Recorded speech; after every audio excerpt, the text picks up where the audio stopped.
Okay, good morning mga buddies. May client tayo rito, Grand Starex sa model 2016. Ang kanyang problema, pagka tumatakbo or naka-drive,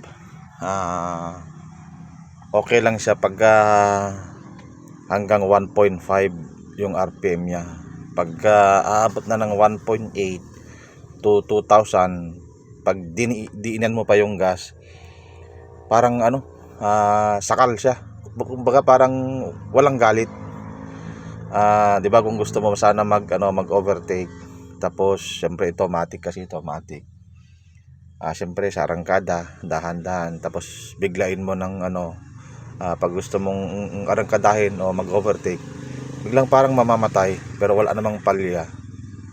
Basta pag lumampas dyan ng 2,000 RPM is parang naghihingalo.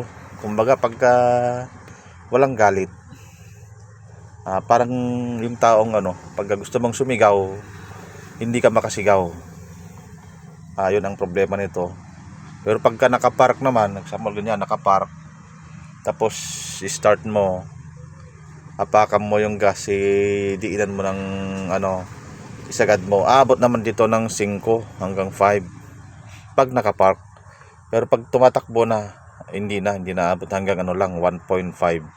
Kaya ang speed meter niya lang hanggang 40 to 50. Pag lampas na yan, pag diinan mo pa yung yung gas, wala, parang namramreno. Check natin kung anong problema. Scan natin, check natin kung nasaan ang problema nitong Grand Starex nito.